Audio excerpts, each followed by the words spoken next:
calle a la luz del sol. Siento tu presencia con tu lastimero. Que pasea mi calle a la luz del sol. Siento tu presencia en las tierras.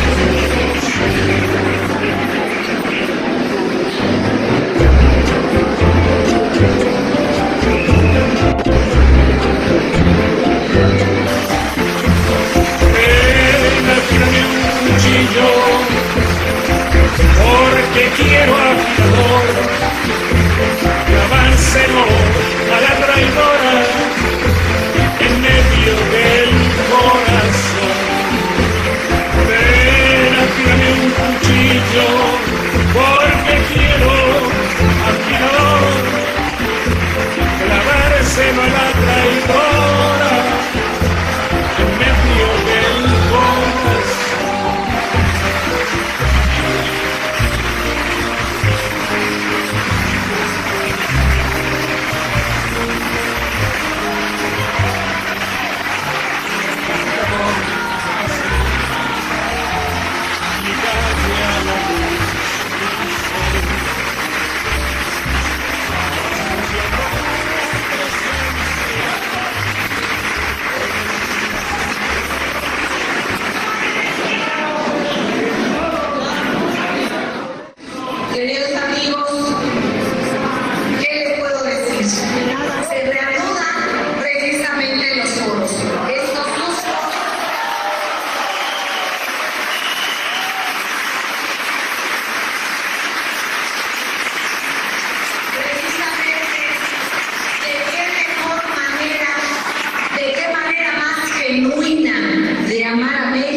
Que va acorde entre su decir y su hacer, y con un pensamiento que tanto aporta a nuestro amado México.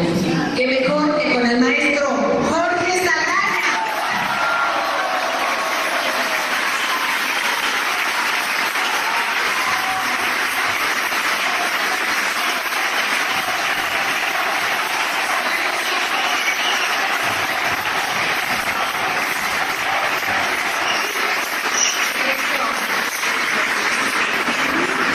Queridos amigos, el tema precisamente de los medios a medias que escogió el maestro Jorge Saldaña.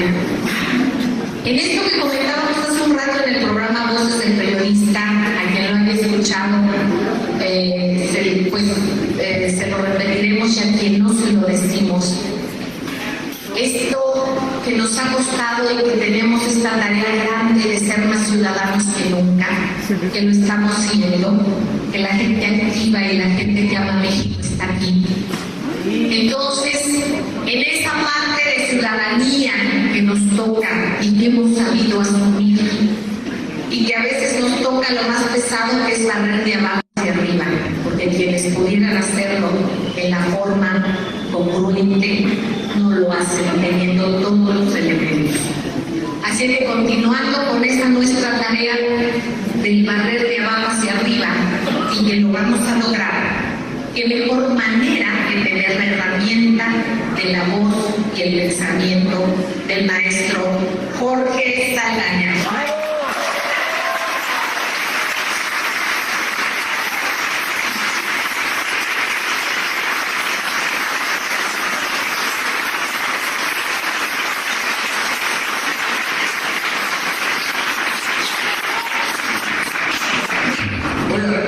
Voy a comenzar hablando de algo que se me facilite más. Normalmente uno tiene temas, los que vivimos en esto tenemos temas, pero a veces no ocultamos temas preferidos y temas así medio hasta temas despreciados. Imagínense un político que tiene que hablar de aquello que no le gusta, porque sabe que va a mentir. Entonces, en mi caso voy a hablar de un tema que me gusta mucho. Voy a hablar de mí.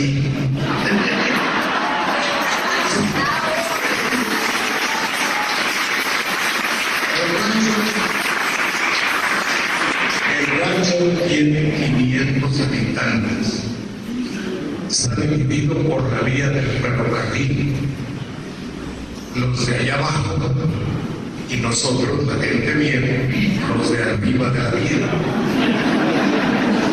Los de abajo son revoltosos, molestos, ejidatarios, izquierdosos, liosos, y nosotros, arriba de la Unión Fábrica, la familia Corrales, los viveros, los Fornaguera, las Lejona y los Saldaña. Ese era el puerto. Había que hacer ciertas apreciaciones. El abuelo era agricultor, el hijo uno jefe de correos, tal, el otro empleado de la fábrica de trabajos, fábrica de puros La Perla, de torcedores de tabacos, donde trabajaba don Jorge Saldaña. Miguel era bromista, don Jorge era inconforme, don Jorge protestaba. Y doña Rolinda llegó a dar clases en la Escuela Rural de Banderilla. Se hicieron novios a la antigua. Duraron 6 años de novios. Y finalmente hubo todos los acuerdos necesarios y se realizó el matrimonio como Dios manda en la iglesia y por civil. Ese Banderilla resultaba que era el hijo de uno que no se casaba todavía, el otro que ya era medio viejón, el papá, el abuelo, toda la familia y solo el niño. Y los hombres empezó a desarrollar un problema psicológico muy raro. El niño era la convergencia de varias familias que lo veían como retoño único. Y bueno, pues estaba blanquito, no salió prietón como los Hernández de Cerro Gordo, más bien salió a los Saldaña medio europeos. Hay que dejarle crecer los chinos. Eran chinos, la muchacha del punto de Irene. Yo sé hacer rulos o bucles, algo así. El niño tenía bucles y rulos. ¡Ay, qué bonito que era el niño! De 4 años, ¿sí? ¡Ay, pero es que aquí puro ranchero, raza totona! Somos de la región totonana, mi madre lo era. Pero, de todas maneras, ya contaminado un poco por la sociedad pre-televisiva de aquella época, antes de la televisión, el niño. Total, tenía que poner al niño en el balcón para que lo viera la gente, para que el pueblo pasara. El balconcito, parece que lo veo, sea hasta los nudos que tenía la madera, pintado de azul, nada del partido, ni mucho menos, pero era de azul. Sus barrotes de madera, el niño ahí haciendo un coraje, porque me habían peinado. En alguna ocasión me pusieron una cinta en la cabeza. Debo decir, para despejar cualquier pensamiento, que eso no influyó en absoluto en mí.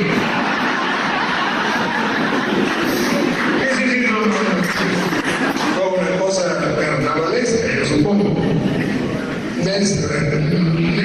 No era negra, pero era oscura, esa es una cosa. Pero era de terciopelo. Me pusieron esa cocina y las señoras pasaban, y los señores, buenas tardes, señora, ahorita, buenas tardes, niño, ¿cómo te van? Me acuerdo como si fuera ahorita que eso debe haber tenido alguna significación especial. ¿Qué pasó la tonina?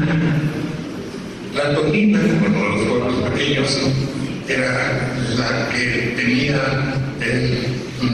como era decir un casino, era la dueña del prostíbulo, ¿no? Era el antro.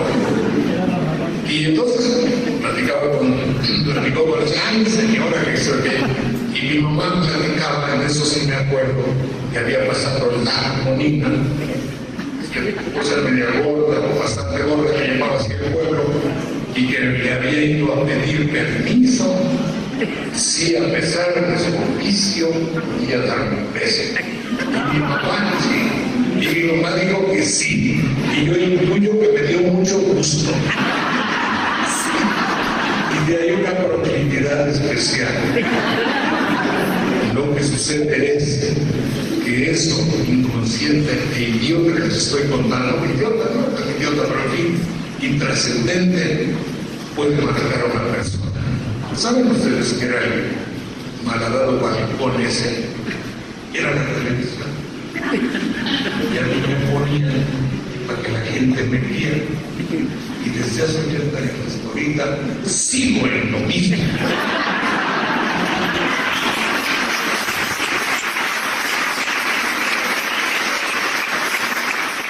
Y dije, es que el siglo pasado fue un siglo perdido por la democracia. Entonces pues dirán, no, pero ¿cómo? Sí. Se vio una dictadura de 10 años, una revolución tan cruenta, tan desilvanada, tan desencuadernada, tan falta de líderes o con exceso de líderes, pero de líderes que finalmente cada quien jalaba para su santo, con intervención evidentemente con la iglesia en los lados, antes los cristeros. Después la revolución de la salvación que podía haber sido nuestro petróleo fue la entrada fundamental y la puerta monumental a la corrupción del sindicalismo. Para mí, perdido para la democracia en el sentido estricto de la palabra. Demos pueblo, gratos, poder del pueblo, ni madre.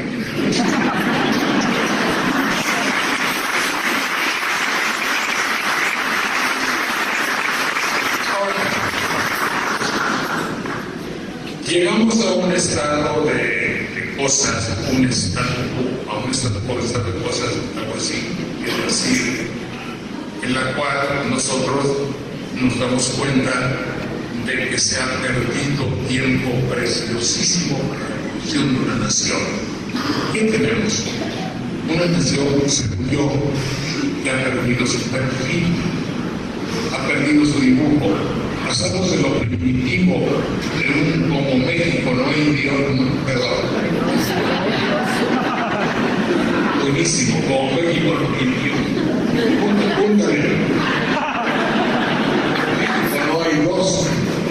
Yo me acuerdo cuando era válido, 1950, 1945, como México no hay dos. Sobre esa base engañosa de la publicidad política y gubernamental, tú eres grande mexicano. Y la reputación que teníamos en el mundo era de ser muy vanidosos. Y como a un vanidoso lo que hay que hacer es darle por su lado, donde quiera que salíamos. Oh, qué gran país eres. Oye, qué valientes son los mexicanos, somos muy sacones, pero nos decían en el mundo que éramos muy valientes, muy machos.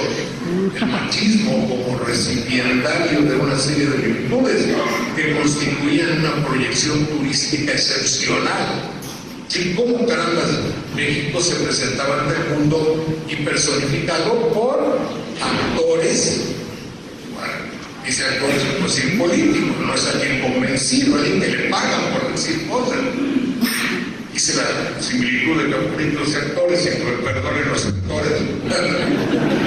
Es decir, Jorge Negrete, Pedro Infante, extraordinarios como artistas, admirables.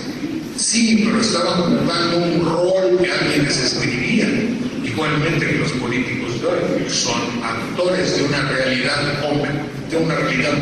de un texto previamente organizado, de un espíritu.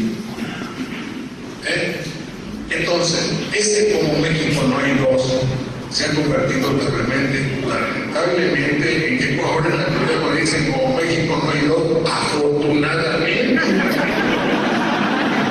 Suena muy grave, suena muy pinche, pero de todas maneras, oigan, yo no quisiera en realidad que hubiese países que tuvieran las deficiencias que tenemos. Y lo voy a demostrar, porque si lo digo nomás por decirlo, estaría obedeciendo a mi tradicional pesimismo. Pero si son muchas las puertas que se han abierto, son un sinnúmero de orificios, de ventanas y de esperanzas que se abren cada sexenio, y lamentablemente, con la mejor buena voluntad de un ciudadano como ustedes y como cualquiera, nos damos cuenta, no puede ser que no sean capaces. Asevero y afirmo que no tenían la voluntad de hacerlo. ¿Cómo, carambas, si saben, quieren? Un día les voy a platicar este idiotez, pero que es muy revelador. Llegué a un lugar donde había que filmar algo, pero era domingo. Y le digo a un señor del hotel, oye, necesito un camarógrafo, necesito una cámara, necesito una película, se filmaba con película, y necesito alquilar un taxi para que nos lleve a filmar la ciudad. Ah, pues tienes un problema. ¿Por qué? Pues tienes un problema porque hoy es domingo. Evidentemente, si no fuera domingo no tendría problema, güey. Por eso te estoy diciendo. En México sabemos lo que nos falta. ¿Qué somos tan imbéciles como para saber su solución? Evidentemente, a una deficiencia, lo que corresponde es encontrar la solución. ¿Tienen o no los medios para encontrar la solución? Obviamente que los tienen. Puedo enumerarlo. Dinero, especialistas, una universidad que puede asistir, formación eclesiástica según nuestro Señor Jesucristo, que son buenos principios y que pueden utilizarlos en determinado momento. ¿Tenemos una ley? Sí, tenemos una ley. ¿Tenemos una constitución? Sí, la tenemos. ¿Tienen dinero? Obvio. Ya guardan dinero. Y tienen poder. Y tienen armas. Y el problema no se soluciona. Ergo, en latín quiere decir, como ustedes propiamente saben, en consecuencia, no quieren. La etiología de los problemas de México, seguramente que son muchos, originados por una causa fundamental: la corrupción.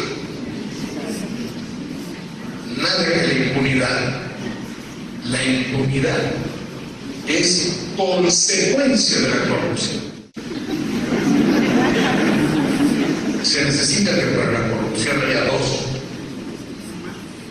En México, como son fregones, estoy descubriendo que se necesitan tres. El corruptor y el corrompible o corrompible. Es decir, yo necesito comprar tu poder, ocupar tu puesto. Me vas a alquilar el puesto que tienes por determinado tiempo. Te voy a dar 10,000 pesos. Tú no vas a hacer nada, en consecuencia no puedes sentirte culpable. Estoy diciendo que tú lo único que vas a hacer es voltearte para el otro lado. Pero pues que justamente digo, bueno, sí, pero no es humano. Te puedes voltear para el otro lado y te vas para allá mientras yo paso mi maleta de cocaína y quiero te pego. No hay problema. Eso es naturalmente la corrupción en el mundo. El hecho de dos entidades, personas, empresas o seres que se ponen de acuerdo para infringir la ley y que de alguna manera ambos obtengan un beneficio no legal. Eso es idiota. No tanto si ya se ve en la realidad. ¿Por qué uno corrompe y por qué el otro se deja corromper? El doctor decía sabiamente, para hacer café con leche se necesita café y leche. Para tener una relación sexual se necesita consenso, consentimiento, vocación, tiempo, interés y gusto. Es otra onda. Pero en fin, aquel individuo que quiere corromper va a ganar más. Y el corrompido no tiene lo necesario, y al no tener lo necesario, al no tener lo necesario, su cultura le permite ser corrompible. Y al otro, su necesidad o su ambición le indica que debe ser corrompido. La personalidad, la conducta, la filosofía y los arrestos del corruptor en México vencen casi todo y convierten a alguien que tiene poder en alguien corrompible. Entonces, ¿qué pasó? Que escogemos a gente corrompible. Y estoy hablando de la etiología de nuestros problemas, ¿verdad? Es decir, de dónde provienen nuestros problemas. Entonces, lo que resulta es esto. En México hemos inventado el cero. No inventar el cero. Hemos inventado cosas inimventables. Hemos inventado ante la corrupción las tres mitades. Decía, la mitad es el 50% de algo. Eso es en el mundo normal de las matemáticas. En el mundo de la corrupción somos tres. Tenemos que hacer tres mitades. Decía, mitad para ti, mitad para él, mitad para mí. Por eso el problema de México es la corrupción, finalmente. Y no puede haber nada que sea saludable si a la esencia nuestros males están fundamentados en una conducta delictiva. Porque el que corrompe entra en el mundo de la delincuencia y el corrompido por la consecuencia. Tenemos una cultura que ha propiciado evidentemente la corrupción. Es permitido, como que se permite, como que se elogia, como que lo vemos bien, como que todos pertenecemos a la corrupción de una u otra forma, en la medida de nuestras posibilidades. Que evidentemente, que si a mí me dicen que recojo tu carro porque tu placa hoy no circula en el Distrito Federal y te va a costar 200 pesos, o vámonos a la delegación, que te levanten una infracción, tu carro se queda así y yo ya pienso, o ya no voy a llegar al programa de Bandete Jalapa, o ya no voy a llegar a México, mi mujer me va a matar como siempre.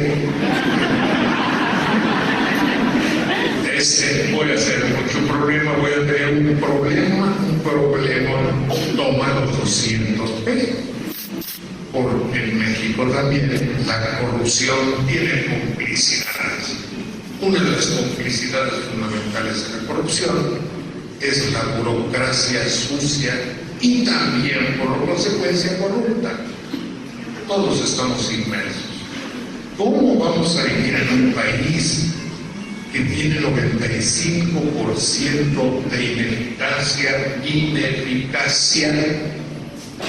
en la aplicación de la justicia? Es imposible.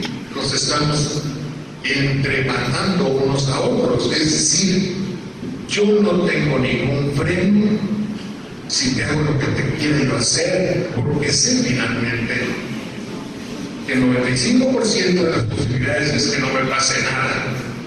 Y si tengo inclinación mala, corrupta o te quiero robar, me voy a salvar. Porque si nomás 5 castigan y eso con el juez lo puedo arreglar, la corrupción es general. En consecuencia, la solución de los problemas de México estriba en que llegue al poder o que elijamos a quien evidentemente puede garantizarnos que no sea una persona corrupta. Esto es algo de lo fundamental y creo que esas cosas no pueden olvidarse en el mundo en el cual vivimos y que nos sirvan para calibrar, para hacernos cuenta de qué hacemos y cómo mejoramos las cosas de nuestro país. Pasa, si ustedes son tan amables, esta conversación que yo hago así, nada más al voleo, tiene una característica, me da cuenta de mi manera de ser y mis patologías y de congruente con el principio de que soy una persona con una adicción a los medios de comunicación un poco especiales, como que me he hecho mi mundo y yo he sido despedido 17 veces de la televisión.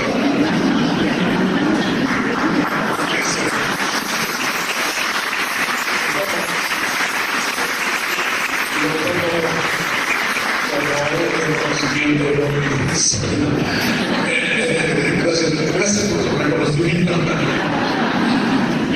Entonces, congruente para hacer esto que estoy diciendo, para un país en el cual el Padre Nuestro de cada día es el vivir en un mundo, en un ambiente, en una sociedad corrupta. Permítanme que lo diga así, a reserva de que me dijeron, no seas desgraciado, no somos. No, ustedes no lo son. Pero si la cabeza tiene patologías de esta naturaleza, el cuerpo lo resiente, eso es evidente. Entonces, este hecho hace que yo me haya manifestado en un medio donde la vanidad tiene la posibilidad de desplayarse, como el doblaje en playa, que es la televisión.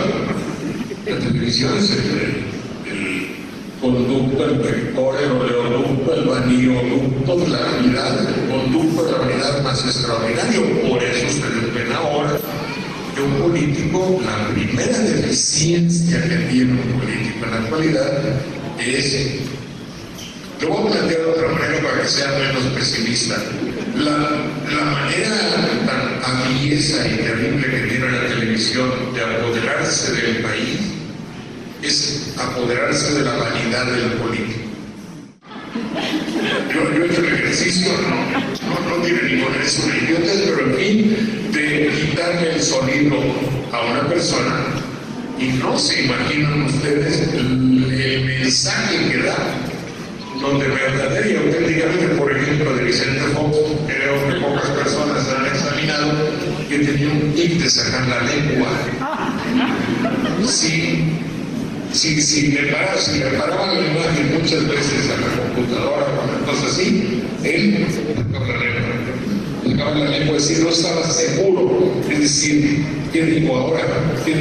Sí, pero sacar la lengua tenía una significación muy especial. Tenía una manera de decir estoy mintiendo, un movimiento imperceptible. Total, aquel señor al cual yo le dije que cómo era su día del diputado favorito de tal, y en francés hay una palabra muy interesante que la puedo traducir, se llama mordir, y le mordir. El diablo mordió la serpiente de la vanidad. Eso da la idea de mordir y está contaminado. Y la televisión contamina a todos los hombres nuestros, es decir, a todos los hombres del poder, de manera que los hace dependientes del vicio. Es imposible, digo yo. Yo, por ejemplo, si tengo que venir con ustedes hoy en la tarde, bueno, se trastorna prácticamente, no se trastorna, cambió todo mi día. Por lógica, yo voy a decir, hoy poco termino, porque luego me hago bolas, en mí voy a apuntar, voy a leer. No leas, no mejor así. Tal vez el menor esfuerzo. Nada que no cuente en la televisión puede considerarse como algo de utilidad dentro del ámbito del arte de la gobernación. Cuando Andrés Manuel se lo dije porque lo creo, y se lo repetí también, si no se lo mandé a decir, se lo repetí o me oyeron, no sé, total que me oyeron. Sin televisión, emprender una campaña de carácter político para convencer al pueblo de México, imposible. Hay una ventaja. La televisión es muy traicionera y es una mujer que le gusta la verdad. En la televisión todo se puede ocultar menos la verdad y la mentira. Quien miente se le conoce. Quien dice la verdad también. Lo que sucede en México, que llega otro tercer elemento como serpiente terrible, que es la saturación. En México no estamos informados porque está buscando específicamente hacer que tengamos un cúmulo de una materia terriblemente perniciosa que es la saturación. Y la saturación no solo va en los anuncios, la saturación va en el mensaje. Estaba platicando con mi queridísima amiga Celeste hace rato y por insomnio personal me levanto no, pero me despierto a las 5 de la mañana. El día 11 de septiembre, aniversario del hecho terrorista de las Torres, a las 5:30 de la mañana empezaron los aviones a clavarse en las torres de Nueva York. A las 12:30 de la noche continuaban para conmemorar el hecho. Los primeros 10 veces que los vea alguien, le duele. Las 50 para arriba ya no. Eso era lo necesario. Cuando la guardería, la tristísima historia de la guardería, hicieron lo mismo. Me sé de memoria el portal, digo la fachada azul, una camioneta haciendo un agujero, unas mamás corriendo. Eso lo pasaron 6 meses hasta que ustedes se volvieran insensibles. Nos importa que no les importe. Ya tengo ahorita la frase, ¿no? Eso me dijeron. Apúntale. Es impensable que se tome como un elemento escenográfico la verdadera imagen de la Virgen de Guadalupe en su lugar y en su templo. Es con actores, porque cuando termina la grabación se miente, la madre se emborracha con enchiladas, se convierte en un estudio de televisión, como es un lugar de chacoteo, y pasa una grandísima modelo y órale. No puede ser, hay lugares de seriedad, y fíjense, y entonces dice, las llamaste bonitas. Hubo una que conservé porque me acá divertí. Con la Virgen no te metas, güey. Me avisa. Yo decía, ¿cómo, hijo? Pero si yo estoy justamente haciendo lo contrario. ¿Sabes lo que quiere decir esa llamada? No te metas con la televisión. Nuestra verdadera y auténtica madre, a la que queremos, defendemos, seguimos fielmente, la que nos ha educado, formado, ha hecho el dibujo, el prospecto, el proyecto, la acuarela del mexicano es la televisión. No te metas con mi madre, la verdadera madre de ese señor que llamó así y otros que también me inventaron la idea. No te metas con la televisión, eso es lo que querían decir. Se me ocurrió 2 cosas, fueron sintomáticas y por la enorme autocomplacencia que da uno conmigo mismo, lo voy a decir. Primero, cuando entró Obama, dije, ¿y si fuera nomás disfrazado? Debería ser que así defensor de un mundo sometido y jodido no lo es. Esa es una. Y la otra, tenemos que tener cuidado con la puertorriqueñización de México. Además, busqué la palabra difícil para que no entregar. Véndelo como que lo quieran pagar, porque lo pasamos hasta el otro padrón.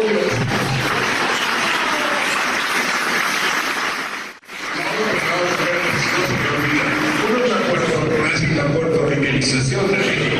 Yo estaba en Puerto Rico, que es Estado libre y asociado, lo cual es incompatible. La libertad asociada con alguien poderoso se llama sometimiento. ¿Cómo asociar yo con el señor Slim y madre? Ese estado libre asociado es el cinismo dominador del mundo en que vivimos, y es un poco lo que se pretende en México. Y cuando querían poner bases americanas, y ahora y el otro marido de allá que dice que él, si sale del presidente, puede enviar al ejército a México. Si cosas de esa naturaleza flotan en el ambiente, lo único que podemos decir con cierta característica de Marleche, es decir, nos lo hemos buscado. Es decir, ¿qué está sucediendo actualmente en el mexicano? Estamos perdiendo nuestro lenguaje. Ya no hay posibilidad de hablar. No hay posibilidad de hablar. El otro día, lamentablemente, cierto problema que hay lamentablemente en mi estado, en Veracruz, un muchacho en una balacera tomó su grabadora y empezó a narrar lo que oía, lo cual está muy bien, habla muy bien de él, de su ánimo, de su interés y todo. Habló entre 4 y 4 minutos y medio. No habló, no narró. Él estaba a resguardo. Podía haber tenido miedo, pero pudo habernos comentado respecto a su miedo y las circunstancias. Él habló con interjecciones. ¿Se acuerdan ustedes cuando los muchachos decían ouch? Decían ay, ouch, recorcholis. Los cómics de antes, ¿no? O Batman decían o aparecían así. Hablaba por interjecciones. Las de ahora se pueden decir porque no mames. Cosas así en la naturaleza, en Veracruz, con el los 4 minutos. Se preocupó mucho por decir, como dicen en Miami, tremendo. El tremendo de los cantantes en Miami no era tremendo ni la balacera, ni el clima, ni el miedo, no. Tremendo como expresión, ¿verdad? Como ouch. Y 18 veces dijo güey. Hay güey como medio de expresión explicativo para narrar una circunstancia. Está cabrón.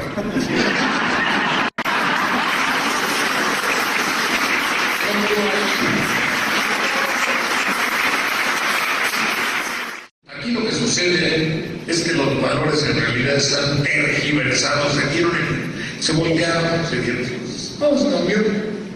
Ahora, cuando ustedes ven a 3 personas platicando, y lo vi ayer, ay, fíjate tú, ¿viste que le sacó la lengua a fulano? ¡Qué bruto! ¿Sí? ¿Cómo iba a decir? No, ya llegó con su mujer, qué bruto, pero si se veía revienta, joven. Una guapa, sí. Obviamente están hablando de política.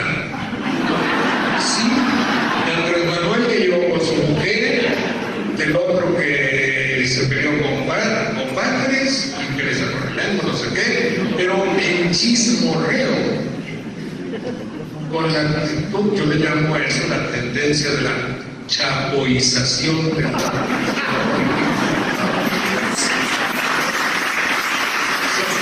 se convierte en un motivo del lavadero. En serio, todo esto, para explicarlo mejor y que ustedes sean tan gentiles en que se traduzca lo que quiero, con la actitud del chisme, no con la trascendencia de la red pública, de la cosa pública. Bueno, pues si tratamos sobre el aborto, y fíjate la señora, y dice, no, la píldora del día siguiente, y que una letalidad, ese es chisme. En cambio, si dices, oye, la posición del que fue ministro, Góngora Pimentel, rige totalmente con la Suprema Corte, lo cual significa que estuvo 30 años ahí con enemigos, o que él era considerado un enemigo. Este idiotez no es un chisme, es una consideración.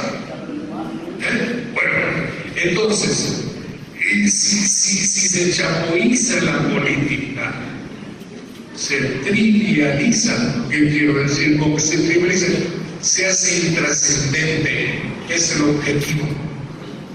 Ustedes lo tomen como cotorreo, como chistoretes. Hay que revalorar las cosas y darle su dimensión. Se me ocurrió, y por ahí, si alguien puede, por lo menos que lo piensen mucho, hacer un programa. No tengo televisión, por eso les dije, vengan con sus cámaras, que tengo una cámara para que lo filme, por lo menos que recuerdo. Porque voy a proponer hacer un programa que a reserva de mejorar el título, que quiero que se titule Gracias a la vida. Pero no a la vida intrauterina que Sosotrópolis.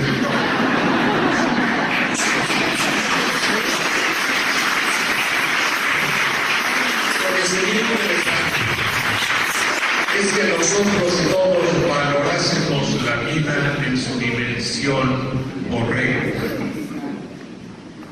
¿Cómo va a ser que México se haya convertido en un país por antonomasia criminal?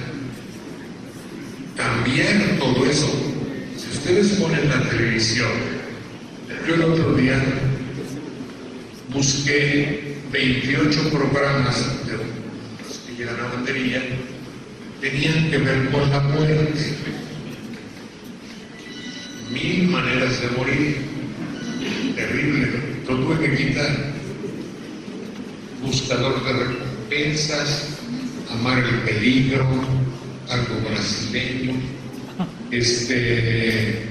carrera de kickboxing, que no es el tongo de la lucha libre, sino que se va a aplastarle la cabeza a algo. Cazadores, que es la descripción del impacto de una bala en la carne desollada de un borrego, de un carnero, de una vaca, pero como entra la bala y como hace explotar el cerebro de una vaca, es decir, matar. Y así por lo consecuente. Llega el noticiero y obviamente es la explotación ratingiana, es decir, para sacar rating. Y cuando regresemos, y al final les contaremos la declaración de los asesinos. Lo digo más. Total, que vivimos en un ambiente de monopolio. Y luego, y esto hay que tomarlo con toda la reserva del mundo de que pueda ser capaz, llega el cadáver del Papa con su sangre a vaciarse por todo México y poder. Estamos perdón por que me moleste, pero finalmente llegó en un mal momento. Es decir, cuando el país se está desangrando de cosas tétricas, trágicas y de cortejos fúnebres, un paseo más, en fin. No, lo digo como dato y de la reserva de que hay alguien que no empieza a hablar aquí. Pues justamente eso agrava el asunto. Si fue distracción, lo agrava. Si fue distracción, lo agrava. En fin. Ante esto yo quiero hacer un programa que se llame Gracias a la vida, en el cual lo primero que hagamos es tener la posibilidad de cambiar los códigos del diálogo archivístico. ¿Qué quise decir? No, ni yo me pero para que lo clarifique yo. Sí, es decir, los diálogos, los códigos de una manera bacana, tú hablas así, yo te entiendo, tú me entiendes de una manera. Hemos convenido que así nos vamos a entender. Pero hay otros que no. Tú me debes porque no me has pagado la droga que te di. O tú me debes porque yo te hice el favor de que pasaras tu bolsa y no me pagaste y no me diste y me prometiste. Y tenemos una dificultad. Le dices a un sicario, mátalo. Es una manera de comunicarse. La muerte como elemento de comunicación definitivo y total. Terrorífico. Tenemos que empezar a enseñarnos a hablar convenientemente. No hablar entre el que usa güey 28 veces y alguien que tiene la posibilidad de decir una frase. es evidente que va a lograr hacerse comprender más el que habla más. Pero todo eso. Después, el hecho de que filosóficamente, de que la moral y la ética, ¿qué quiero decir? Es decir, la moral y la costumbre. Oye, pero nosotros como humanos tenemos costumbres de hacer las cosas que no nos lesionemos, es moral.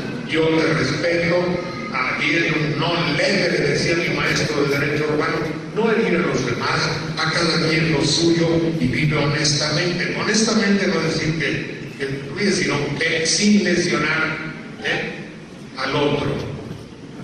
Bueno, entonces revalorar las cosas de la vida, pero sin que sea un anuncio, sin que sea por cortesía de X casa de medicina o sin que sea la Secretaría de Salubridad o algo, no.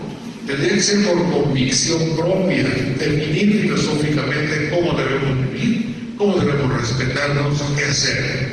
Hay ejemplos bellísimos, bellísimos en todas las imágenes del mundo. Un día, díganme ustedes si esto no es un ejemplo de vida. El tío Miguel, mi papá, y el niño, José, parió la vaca. Vamos a ver, parir la vaca. Sí, no te saber la vaca, hombre, que es usted un trapo para ganar al becerro, que viene atravesado, que la madre. Oye, ¿cómo le hacemos bien atravesado? No pueden hacer, buscarle al burro y váyale esperando el becerro. Hace el becerro, muerto. ¿Estáis todos los tres? Y ahora termina la vaca su proceso de sacudirse tantito, se levanta, echa la mano, bramando, muerde al becerro de la cola, lo lame, sigue bramando, lo muerde la cola, lo sacude como la madre, allá y para acá, y nosotros, ¿qué pasó? Hasta que el becerro bramó, lloró y vivió.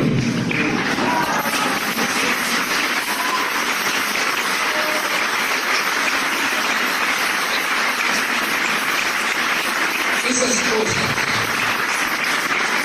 son un ejemplo de vida. Y eso no lo hay en la televisión.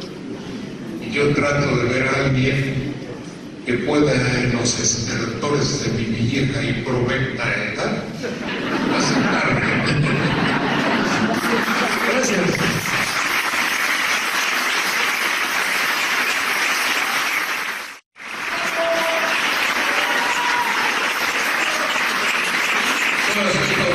Quiero agradecer que del programa de radio de ABC Radio quiero presentarles a ustedes antes de terminar a mi amiga Betty.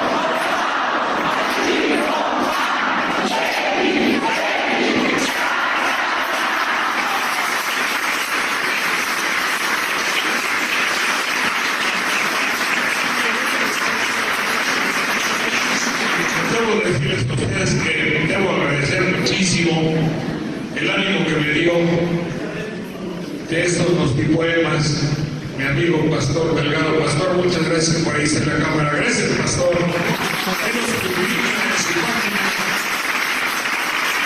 para que llegue a los poemas, él buscó interesante ponerlos y yo le agradezco muchísimo. Terminamos con este dedicado a mi amigo Cecilia y a su caso, a su hecho, que no deja de ser interesante. Gracias, Betty, por todo lo que me toleras.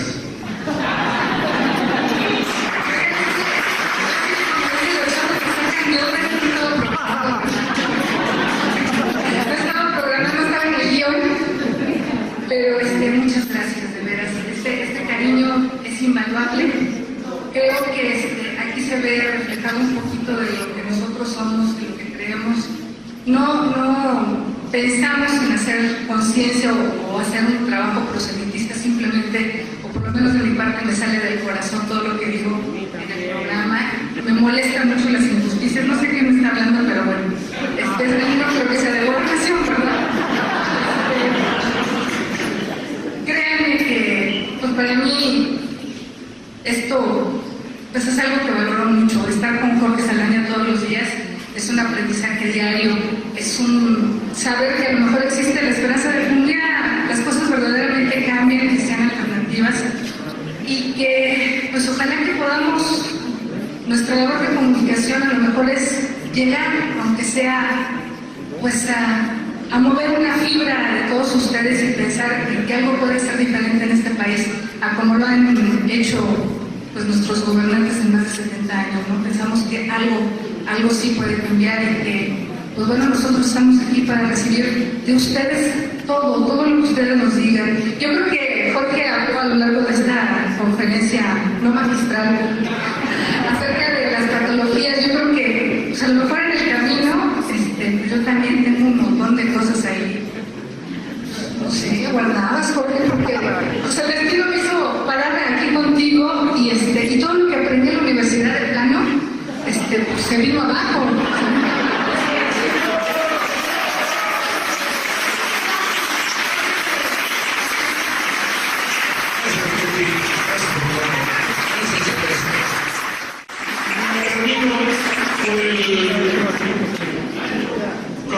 Espérate, luego me preguntan lo que quieran. Nomás termino ya.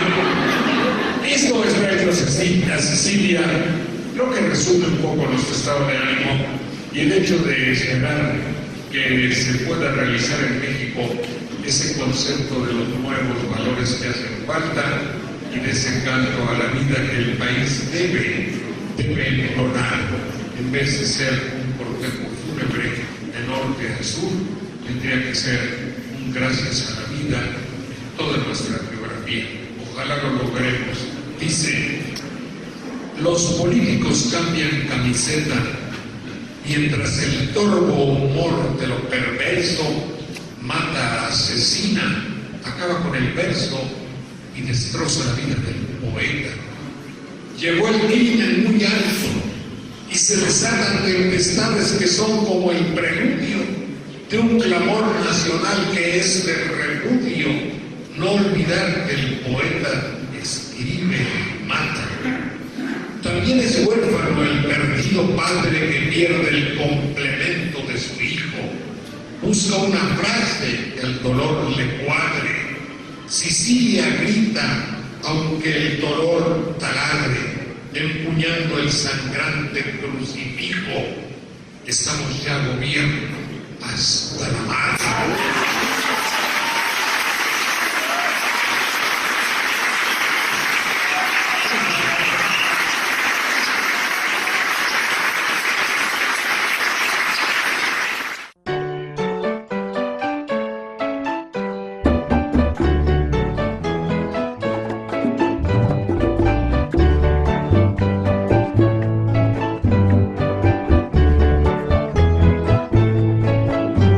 Junto al rojo fogón de la cocina, bajo el techo de paja del bohío, ni lluvia torrencial ni viento frío, temo cuando la noche se avecina, después el sueño mi cerviz inclina, me arrulla el manso murmurar del río, y encuentro en el reposo calma y brío, al lado de mi vieja carabina.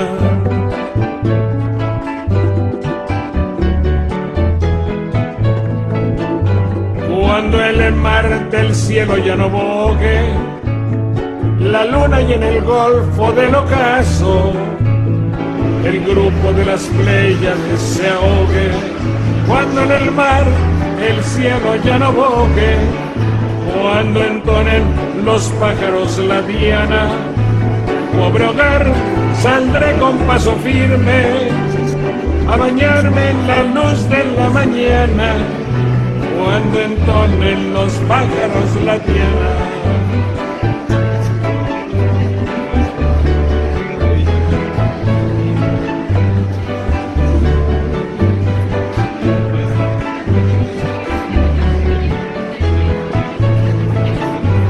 Junto al rojo fogón de la cocina, bajo el techo de paja del bohío, ni lluvia torrencial ni viento frío, temo cuando la noche se avecina, después el sueño mi cerviz inclina, me arrulla el manso murmurar del río, y encuentro en el reposo calma y frío, al lado de mi vieja carabina, y encuentro en el reposo calma y frío, al lado de mi vieja carabina.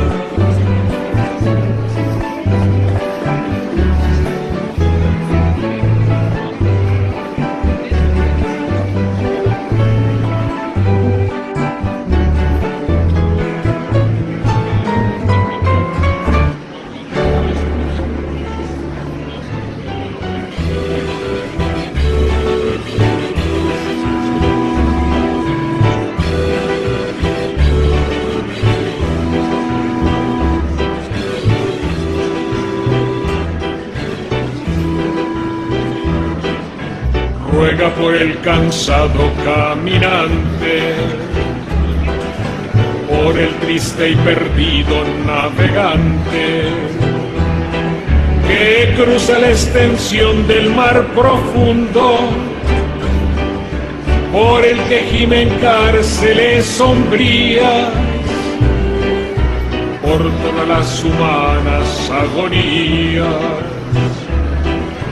por todos los dolores de este mundo,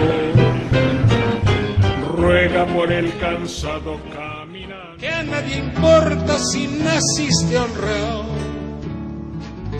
que es lo mismo el que labura, noche y día como un buey, que el que vive de los otros, que el que mata o el que cura o está fuera de la ley.